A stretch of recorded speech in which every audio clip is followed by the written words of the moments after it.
తిరిగి BCN news కి స్వాగతం.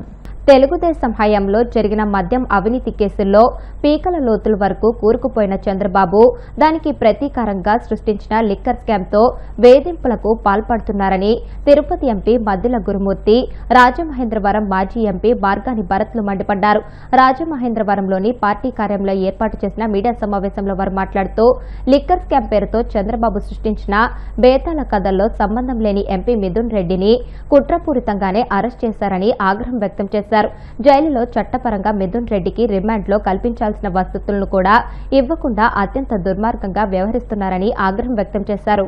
వాళ్ళు వ్యవహరించినటువంటి తీరు ఉన్నది, దీన్ని ఖండిస్తా ఉన్నాం. లోపల తనకు కూడా కనీస సౌకర్యాలు కూడా మామూలుగా అతను సెంట్రల్ సెక్యూరిటీ కేటగిరీలో ఉన్నటువంటి ఎంపీ గారు. సో ప్రాపర్ ఫెసిలిటీస్ కూడా అడుగడుగున అడ్డుకోవడం, ఈవెన్ భోజనానికి కూడా ఒకసారి అనుమతించడం, ఇంటి భోజనాన్ని కోర్టు ఆదేశాలు ఉన్నా కూడా ఇలాంటివి రకరకాలైనటువంటి హరాస్ చేస్తూ పైశాచిక ఆనందాన్ని పొందుతున్నారు. కానీ ఇది తప్పు, కరెక్ట్ కాదు. అసలు తప్పు చేసిందే కూటమి ప్రభుత్వం. 2014 నుంచి 2019 వరకు లిక్కర్కు సంబంధించి తప్పులన్నీ చేసింది కూడా కూటమి ప్రభుత్వం. అప్పటి కూటమి ప్రభుత్వం తర్వాత ఇప్పుడు అదే విధంగా 2014 నుంచి 19 వరకు ఏ విధంగా అయితే వాళ్ళు వ్యవహరించారో అదే విధంగా 2024 నుంచి 20 ఇది ఇప్పుడు జరుగుతా ఉంది. 24 తర్వాత కూడా కేబినెట్ అప్రూవల్ లేకుండా అనుమతులు, జీవోలు జారీ చేసింది అప్పటి కూటమి ప్రభుత్వం, అప్పుడు చంద్రబాబు నాయుడు గారి ప్రభుత్వం. అప్పుడు డిస్టిలరీకి సంబంధించి ఏదైతే 8% ట్యాక్స్ ఉండేదో దాన్ని వేవ్ ఆఫ్ చేసింది అప్పటి ప్రభుత్వం. దాన్ని అడ్డం పెట్టుకుని బార్లు ఇవన్నీ పే చేస్తున్నటువంటి ట్యాక్స్ 8% ని కూడా రద్దు చేసింది అప్పటి ప్రభుత్వం. దీని ద్వారా దాదాపుగా రాష్ట్ర ప్రభుత్వానికి 6,500 కోట్ల రూపాయలు నష్టం చేకూర్చింది అప్పటి ప్రభుత్వం. దాన్ని అడ్డం పెట్టుకుని ఎక్కువ కలెక్షన్స్ చేసి 5-6 డిస్టిలరీస్కి ఎక్కువగా మద్యం కొనుగోలు సంబంధించి అవకాశాలు ఎక్కువగా ఒక 5-6 డిస్టిలరీస్కే అవకాశాలు ఇచ్చారు. అది కూడా ప్రభుత్వమే ముందే అడ్వాన్స్ పే చేసి లిక్కర్ సప్లై చేసినటువంటి ప్రభుత్వం అప్పటి ప్రభుత్వం 2014 నుంచి 19 వరకు. అక్కడ ఈ మద్యం ఎవరైతే అమ్మకాలదారులు ప్రైవేటు వాళ్ళు పాడుకుంటారు, వాళ్ళు విచ్చలవిడిగా వాళ్ళు ఎన్ని పర్మిట్ రూమ్లన్నా పెట్టుకోవచ్చు, ఎన్ని బెల్ట్ షాపులన్నా పెట్టుకోవచ్చు.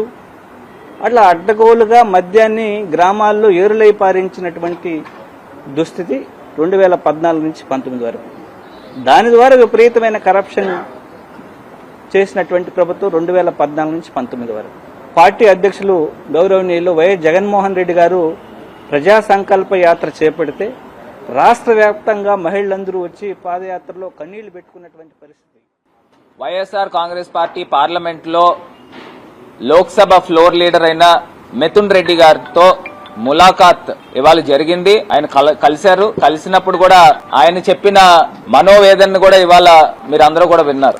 సొంత చెల్లాయి రాఖీ పౌర్ణమి రోజున రాఖీ కట్టేదానికి కూడా అక్రమంగా, అన్యాయంగా అరెస్ట్ చేసింది కాక పోలీసుల సమక్షంలో అయినా రాఖీ కడతారు కదండి.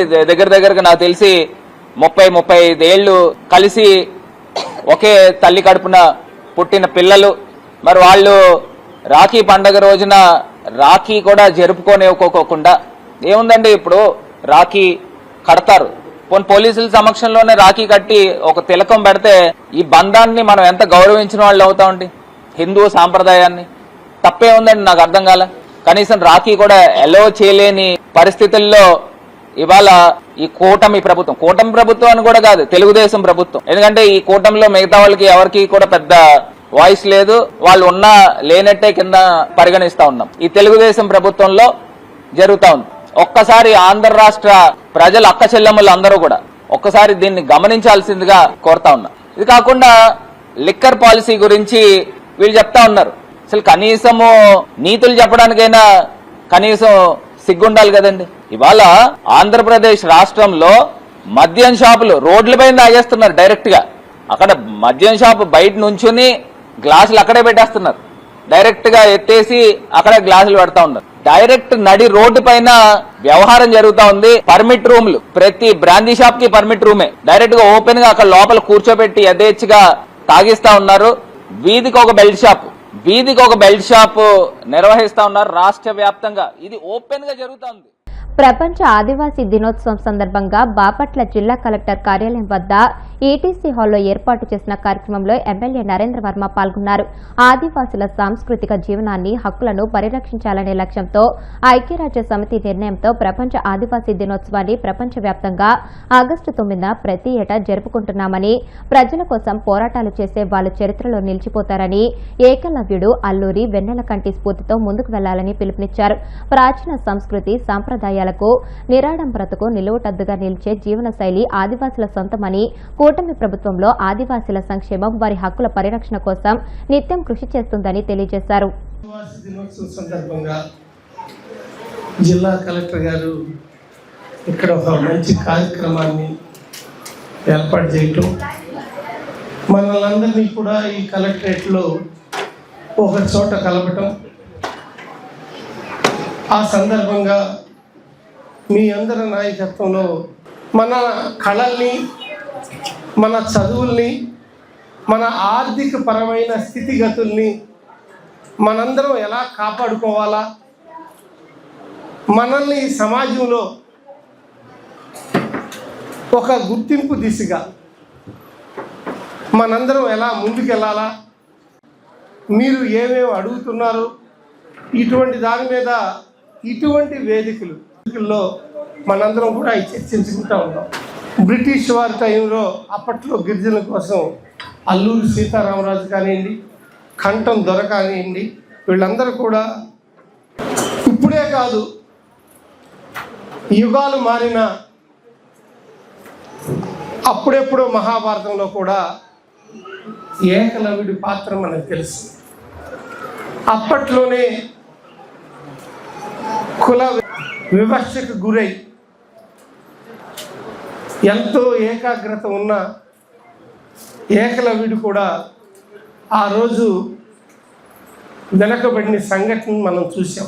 విద్యను నేర్పుతూ ఉంటే అది చూసి ఈయన స్వయంగా తనకు తానే ఒక గురువుగా భావించి ఆ బొమ్మని అవన్నీ గుర్తుకు తెచ్చుకుని ఆయన ఏకాగ్రతతో ముందుకెళ్ళే సమయంలో ఒక బొమ్మని గురువుగా చేసుకున్నందుకే ఆ గురువు వచ్చి నా శిష్యుల కన్నా ఈయన ఎక్కడ ముందరికి వెళ్ళిపోతాడో, ఈయన నేర్పించడానికి కులము, ఆదివాసి అనేది అప్పట్లోనే అడ్డం వచ్చి ఆ ద్రోణాచార్యులు వారు నిరాకరిస్తే ఆయన తెలివిగా ఈయన పాండవులు, అర్జునుడికి ఇంకా ఎక్కడ ముందుకెళ్ళిపోతారని ఆ రోజుల్లోనే నాకు మీకేం కావాలో కోరుకో అంటే ఆయన కోరుకున్నాడు, నీ ఏలు కావాలి అని. బాణం వేయటానికి వీలు లేకుండా ఒక బొమ్మను చేసుకుని గురువుగా భావించి ఈయన అభ్యాసం చేస్తూ ఉంటే, నా బొమ్మను పెట్టుకున్నావు కాబట్టి ఈ గురువుకి కోరుకోవటం, గురుదక్షిణ కోరుకోవటం, అందులో ఏలే సమర్పించిన ఘటనని మనం చూసాం. మీ కులాలు, మతాల కన్నా నీ సాంప్రదాయం గొప్పది, నీ సంస్కృతి గొప్పది. ఆ గొప్పతనాన్ని కాపాడుకుంటూనే ఆర్థిక పరమైన అంశంలో పటిష్టంగా తయారవ్వాలి అని ఈ సందర్భంగా నేను కోరుకుంటా ఉన్నా.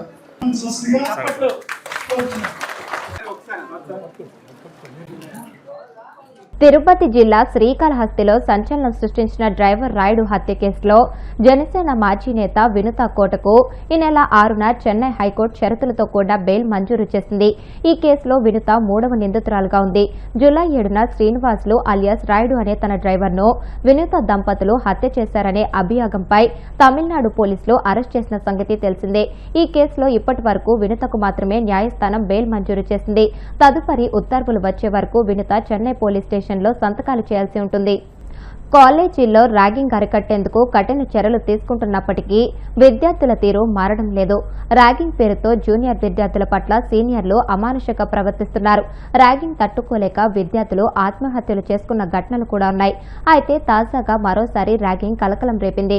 పల్నాడు జిల్లాలోని ప్రభుత్వ జూనియర్ కళాశాలలో విద్యార్థులు ర్యాగింగ్ పేరుతో సీనియర్లు తమను దారుణంగా కొడుతున్నారని ఆందోళనకు దిగారు. హాస్టల్కు తీసుకువెళ్లి కొడుతూ కరెంట్ షాక్కి గురిచేస్తూ చిత్రహింసలు పెడుతున్నారని వాపోయారు. అంతేకాదు ఆ దృశ్యాలను వీడియోలు తీస్తూ పైశాచిక ఆనందం పొందుతున్నారని ఆవేదన వ్యక్తం చేశారు. వార్తలు ముగించే ముందు ముఖ్యాంశాలు మరొకసారి. గిరిజన ప్రాంతాల సమగ్రాభివృద్ధి లక్ష్యంగా రాష్ట్ర ప్రభుత్వం కీలక ముందడుగు. చంద్రబాబు సమక్షంలో 21 సంస్థలతో ఒప్పందాలు. దళితులను చులకనగా చూస్తూ వారి ప్రాణాలను లెక్క చేయని నిరంకుశత్వం వైసీపీ నాయకుల్లో స్పష్టంగా కనిపిస్తోంది. ప్రత్తిపాడు ఎమ్మెల్యే రామాంజనేయులు విమర్శ.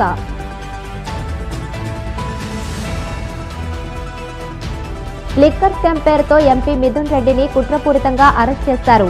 మండిపడ్డ వైసీపీ ఎంపీ గురుమూర్తి, మాజీ ఎంపీ మార్గాని భరత్. వాడపల్లి వెంకన్నాలయంలో ప్రత్యేక పూజలు. మంగళ వాయిద్యాల నడుమ శ్రీ స్వామి అమ్మవార్లకు మేల్కొల్పు సేవ, ఐశ్వర్యలక్ష్మి హోమం.